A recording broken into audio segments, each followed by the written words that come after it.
ನಾವ್ ಯಾರು big boss ವಿರೋಧಿಗಳಲ್ಲ, ನಾವು ಕನ್ನಡಿಗರು, ನಾವು ರೈತರ ಮಕ್ಕಳೇ. ಇವತ್ತು ಅಲ್ಲಿ ಒಳಗಡೆ ಇರುವಂತವ್ರೆಲ್ಲ ನಮ್ಮ ರೈತರ ಮಕ್ಕಳೇನೆ. ಜನಕ್ಕೆ ಒಳ್ಳೆ ಎಂಟರ್ಟೈನ್ಮೆಂಟ್ ಸಿಗ್ತಾ ಇತ್ತು, ಖುಷಿ ಆಗ್ತಾ ಇತ್ತು ದಿನ. ಅವ್ರಿಗೇನು ಇವತ್ತು ಬೇಜಾರಾಗಿರ್ಬೋದು. ಹಾಗಾಗಿ ಅದ್ರಲ್ಲಿ ಜನಗಳಲ್ಲಿ ನಾವು ಕ್ಷಮೆ ಕೇಳ್ತೀವಿ, ಅದಕ್ಕೆ ನಾವು ತೊಂದರೆ ಕೊಟ್ಟಿಲ್ಲ. ಮಾತಾಡ್ತಾನೆ ಇಲ್ಲ ಸರ್, ಯಾಕಂತಂದ್ರೆ ಬಿಗ್ ಬಾಸ್ ಅಡಿಕ್ಷನ್ ಮಾಡ್ಕೊಂಡು ಇರೋರು ಇದ್ದಾರೆ, ಅಥವಾ ಅದನ್ನ ತುಂಬಾ ಒಂದು ಸಾರ್ವೇ ಸಾಮಾನ್ಯವಾಗಿ ಇದೊಂದು ಎಂಟರ್ಟೈನ್ಮೆಂಟ್ ಅಂತ ತಗೊಳ್ಳೋರು ಇದ್ದಾರೆ. ನಾನು ಹೇಳ್ತಾ ಇರೋದು ಈಗ ಸದ್ಯಕ್ಕೆ ಏಕಾಏಕಿ ನಿಂತ ಸಂದರ್ಭದಲ್ಲಿ ಇಷ್ಟೂ ಜನರ ಒಂದು ಕುಟುಂಬಗಳು ಈ ಒಂದು ಶೋನ ನಂಬಿಕೊಂಡು ನಡೀತಾ ಇದೆ ಅಂತ ನಾನು ಹೇಳ್ತಾ ಇರೋದು. ಅಷ್ಟೇ ಬಿಟ್ರೆ ಅದು ಬಿಟ್ರೆ ಇನ್ನೇನೋ ಇದಿಲ್ಲ ಅಂತಂದ್ರೆ ಜನ ನಮ್ಮ ಕರ್ನಾಟಕ ಬದುಕದೇ ಇಲ್ಲ, ತಪ್ಪು ಮಾಡಿದ್ರು ನೀರು ಕುಡಿಬೇಕು ಅಂತಿಲ್ಲ, ನಾವ್ ಯಾರು ಇರೋದೇ ಇಲ್ಲ ಅನ್ನಂಗ್ ಇಲ್ವೇ ಇಲ್ಲ. ಕೋವಿಡ್ ಟೈಮ್ ಅಲ್ಲಿ ಏನಾಯ್ತು ಅಂತ ನೋಡಿದ್ವಿ ನಾವು. ಸಂಸ್ಥೆ ಮಾಲೀಕ ಹೊರ ರಾಜ್ಯದಿಂದ ಬಂದು ಅಲ್ಲಿ ಒಂದು ಸಂಸ್ಥೆ ಕಟ್ಟಿದ್ದಾನೆ ಅಂತ ಅಷ್ಟು ಜನಕ್ಕೆ ಕೆಲಸ ಕೊಟ್ಟಿದ್ದಾನೆ. ಇಲ್ಲಿ ಎಲ್ಲಾ ಕಡೆಯವರು ಇದ್ದಾರೆ, ಕನ್ನಡದವರು ಇದ್ದಾರೆ, ಬೇರೆ ಭಾಷೆಯವರು ಇದ್ದಾರೆ.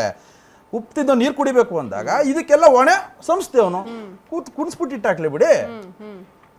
Okay okay fine.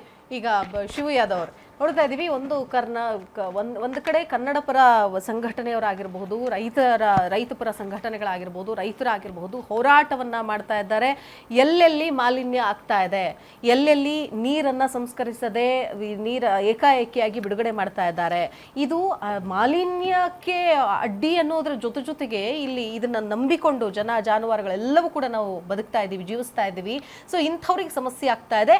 ನಾನು ಹೇಳೋದು ಇದೇನೋ ಬರೀ ಒಂದು ಬಿಗ್ ಬಾಸ್ ಶೋ ನಡೀತಾ ಇದೆ ಅನ್ನೋ ಕಾರಣಕ್ಕೆ ಇಷ್ಟು ದೊಡ್ಡ ಸುದ್ದಿ ಆಗಿದೆ ಅಷ್ಟೇ, ಇದು ಇಲ್ಲಿ ಮುಗೀತು ಅನ್ನೋ ಹಾಗೆ ಆಗಬಾರ್ದು.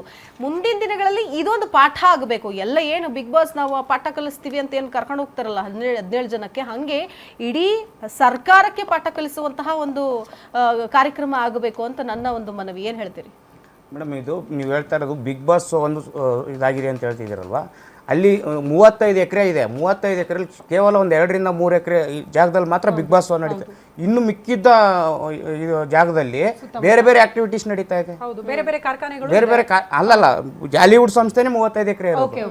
ಜಾಲಿವುಡ್ ಸಂಸ್ಥೆ 35 ಎಕರೆಯಲ್ಲಿ ಬರೀ 2 ರಿಂದ 3 ಎಕರೆ ಮಾತ್ರ ಬಿಗ್ ಬಾಸ್ ಶೋ ನಡೆಸ್ತಾ ಇರೋದು. ಈ ಬಿಗ್ ಬಾಸ್ ಶೋ ಆಯೋಜಕರಿಗೂ ಮಾಹಿತಿ ಇದ್ದಾಗ ಅವ್ರು ಇದು ಮಾಡ್ಬೋದಾಗಿತ್ತು, ಮುಂದಕ್ಕೆ ಹಾಕ್ಬೋದಾಗಿತ್ತು. ಅರ್ಜೆಂಟಾಗಿ ಏನು ತೊಗೊಂಡೋಗಿ ಇಲ್ಲೇ ಮಾಡಬೇಕು ಅಂತ ಇರಲಿಲ್ಲ. ಯಾರು ಪ್ರೇಕ್ಷಕರು ಬಂದ್ಬಿಟ್ಟು ನಮಗೆ ಇವತ್ತು ಬಿಗ್ ಬಾಸ್ ಸ್ಟಾರ್ಟ್ ಮಾಡಿ ಅಂತ ಯಾವ ಪ್ರೇಕ್ಷಕನೂ ಹೇಳಿಲ್ಲ. ನೀವು ನಿಮ್ಮ ಮನೋರಂಜನೆಗೋಸ್ಕರ ನೀವು ಕೊಡ್ತಾ ಇದ್ದೀರ, ಓಕೆ, ನಿಮ್ಮ ಲಾಭಕ್ಕೋಸ್ಕರನೇ ಮಾಡ್ತಾ ಇರೋದು ಆಯೋಜಕರು. ಅಂತಿಮವಾಗಿ ನಿಲೇಶ್ ಗೌಡ್ರು ಹೊರಡಬೇಕಂತ ಅವ್ರನ್ನ ನಾನು ಬೀಳ್ಕೊಡ್ತೀನಿ. ಏನು ನಿಮ್ಮ ಹೋರಾಟ, ಮುಂದಿನ ಹೋರಾಟ ಹೆಂಗಿರುತ್ತೆ, ಏನು ಕತೆ ಇದು? ಇಲ್ಲಿಗೆ ನಾವು ಬೀಗ ಜಡಿಸಿದ್ದೇ ಒಂದು ನಮ್ಮ ದೊಡ್ಡ ಸಾಧನೆ ಆಗಿ ನಿಂತು ಬಿಡುತ್ತಾ? What next? ಈ ಬೀಗ ಗಿಡಿಸಿದ ಸಾಧನೆ ಎಲ್ಲ ಇಂಥಕ್ಕೆ ಒಂದು 20-30 ದೊಡ್ಡ ಕಂಪ್ನಿಗಳಿಗೆ ಬೀಗ ಹಾಕ್ಸಿದ್ದೀವಿ ನಾವು. ಮುಂದೆ ಏನು ಅಂದರೆ ಜಾಲಿವುಡ್ಗೆ ಒಂದು ಎಚ್ಚರಿಕೆಯನ್ನು ಕೊಡ್ತೀನಿ. ಯಾವತ್ತೂ ಜನರ ಜೀವನ ಜೊತೆ ಆಟ ಆಡ್ಲಿಕ್ಕೆ ಹೋಗಬೇಡಿ. ಮತ್ತು ಈ ಕನ್ನಡದ ನೆಲದ ಸಂಸ್ಕೃತಿಯನ್ನು ನೀವು ಕಾಪಾಡಿ. ಇಲ್ಲಿಗೆ ವ್ಯಾಪಾರ ಮಾಡಲಿಕ್ಕೆ ಕರ್ನಾಟಕಕ್ಕೆ ಬಂದಿದ್ದೀರಾ. ಕರ್ನಾಟಕದಲ್ಲಿ ಕನ್ನಡ ಸಂಸ್ಕೃತಿ ಮತ್ತು ಕಾನೂನನ್ನು ನೀವು ಉಲ್ಲಂಘನೆ ಮಾಡ್ಕೋಬೇಡಿ, ಕಾನೂನನ್ನು ಪಾಲಿಸಿ. ಆಮೇಲೆ ಒಳಗಡೆ ನೀವು ರಿಯಾಲಿಟಿ ಶೋಗಳು ಮಾಡ್ತೀರಿ, ಮತ್ತು ನೀವು ಒಳಗಡೆ ಒಂದು ಈವೆಂಟ್ಸ್ಗಳು ಮಾಡ್ತೀರಿ.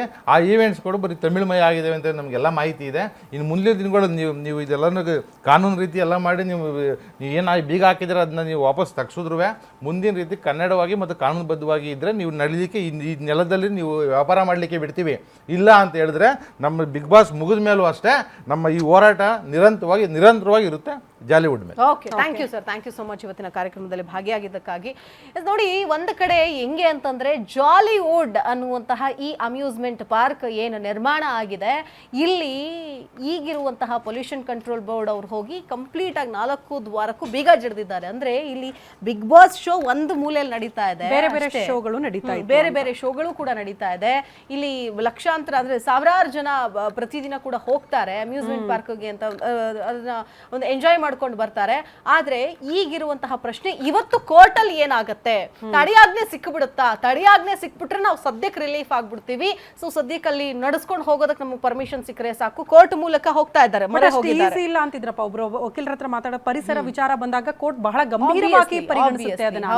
ಹಿಂಗೆ ಆಗುತ್ತೆ ಅಂತ ನಾವು ಡಿಸೈಡ್ ಮಾಡಕ್ಕಾಗಲ್ಲ, ಒಂದು ಅಂದಾಜು ಕೂಡ ಎಕ್ಸಾಕ್ಟ್ಲಿ. ಬಟ್ ಅವರ ಒಂದು ನಿರೀಕ್ಷೆ ಆಗಿದೆ ಅಂತ ನಾನು ಹೇಳಿದೆ. ಯಾಕಂತಂದ್ರೆ ಒಂದು ತಡೆಯಾಜ್ಞೆ ಸಿಕ್ಬಿಟ್ರೆ ಒಂದಷ್ಟು ಸಮಯ ಕಾಲಾವಕಾಶ ಪ್ರತಿಯೊಬ್ಬರಿಗೂ ಕೂಡ ಕೊಡುತ್ತೆ. ಕೊಡುತ್ತೆ ಕೋರ್ಟ್ ಅಂತ ಅಂದಾಗ ತಡೆಯಾಜ್ಞೆ ಏನ್ ಕೊಡುತ್ತೆ ಅಂತಂದ್ರೆ ಸದ್ಯಕ್ಕೆ ನೀವು ಮಾಡ್ಕೊಂಡು ಹೋಗಿ, ಅಥವಾ ಒಂದ್ 2 ದಿನ 3 ದಿನ ಅಥವಾ ಒಂದು ವಾರದ ಗಡುವು ತಗೊಳ್ಳಿ. ಆ ಒಂದು ವಾರದಲ್ಲಿ ನೀವು ಇಡೀ ಬಿಗ್ ಬಾಸ್ ಸೆಟಪ್ ಅನ್ನ ಹೋಗಿ ಒಂದೇ ದಿನಕ್ಕೆ ಇಲ್ಲಿಂದ ತಗೊಂಡೋಗಿ ಹಿಂಗ್ ಇಟ್ಟಷ್ಟು ಈಸಿ ಅಲ್ಲ. 100 ಕ್ಯಾಮ್ರಾಗಳಿದೆ, ಟೆಕ್ನಿಕಲ್ ಸೆಟಪ್ ಇದೆ, ಸ್ಟೇಜ್ ಇದೆ, ಪ್ರತಿಯೊಂದು ಮನೆ ಇದೆ, ಅದೆಲ್ಲವನ್ನು ಕೂಡ ಮತ್ತೊಂದು ಕಡೆ ಶಿಫ್ಟ್ ಮಾಡಿ ಆ ಶೋನ ನಡೆಸ್ಕೊಂಡು ಹೋಗಬೇಕು ಅಂತಂದಾಗ ಅಷ್ಟು ಸುಲಭದ ಮಾತಲ್ಲ.